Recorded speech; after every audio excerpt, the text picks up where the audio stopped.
কোটা বিরোধী আন্দোলন নিয়ে সোমবার দুপুর 12:30টায় ধানমন্ডিতে আওয়ামী লীগ সভাপতির রাজনৈতিক কার্যালয়ে সংবাদ সম্মেলন করেন ক্ষমতাসীন দলের সাধারণ সম্পাদক ওবায়দুল কাদের। তবে অন্যান্য দিনের মতো এদিন সংবাদ সম্মেলনটি খুব একটা দীর্ঘ হয়নি। পরে সংবাদ সম্মেলন শেষ করে দপ্তর কক্ষে চলে যান ওবায়দুল কাদের। ওই কক্ষে আগে থেকে উপস্থিত ছিলেন সরকারের শিক্ষামন্ত্রী মহিবুল হাসান চৌধুরী নওফেল ও তথ্য প্রতিমন্ত্রী মোহাম্মদ আলী আরাফাত।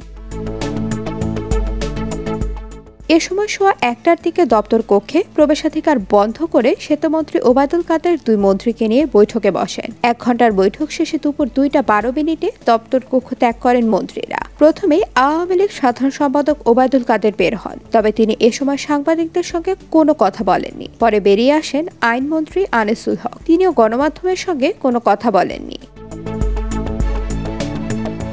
সূত্রে জানা গেছে, আওয়ামী লীগের সাধারণ সম্পাদক আন্দোলনের পরিস্থিতি ও করণীয় সম্পর্কে জানতে মন্ত্রীদের ধানমন্ডিতে ডাকেন। সেখানে নতুন করে আন্দোলন দানা বাঁধা, আন্দোলনে বিএনপির সমর্থন দেয়া, শিক্ষকদের আন্দোলনও একই সময়ে হওয়া, পরিস্থিতির পর্যালোচনা এবং ইস্যুটি কোন দিকে যেতে পারে এসব বিষয়ে আলোচনায় উঠেছে। তবে এ নিয়ে বৈঠকে অংশ নেওয়া কেউ কোনো কথা বলেননি।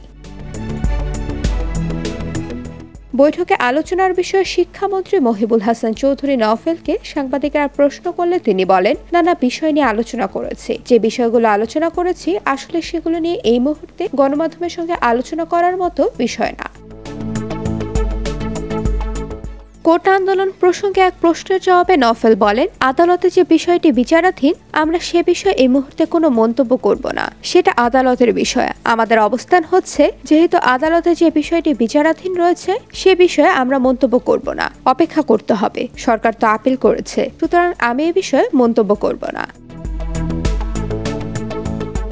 তথ্য ও সম্প্রচার প্রতিমন্ত্রী মোহাম্মদ আলী আরাফাতের কাছে জানতে চাইলে সাংবাদিকদের তিনি বলেন, সামগ্রিক বিষয় নিয়ে আলোচনা হয়েছে, রাজনৈতিক সাংগঠনিক বিষয় নিয়ে কথা হয়েছে, এটা রুটিন একটা বিষয়। কোটা নিয়ে আলোচনা হয়েছে কিনা জানতে চাইলে আরাফাত বলেন, বিভিন্ন বিষয় নিয়ে আলোচনা হয়েছে, নির্দিষ্ট একটা বা দুইটা বিষয় নিয়ে নয়, সামগ্রিক বিষয় নিয়ে আলোচনা হয়েছে। আজকের বসার বিষয়টা আপনারা জেনেছেন, এই বসাটা নিয়মিত, আমরা নিয়মিত বসি, বিভিন্ন জায়গায় বসা হয়।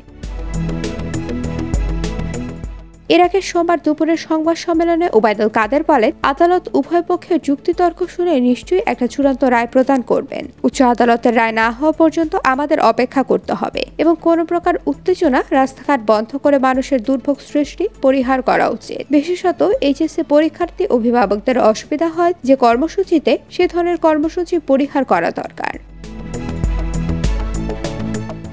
IBTV USA news desk.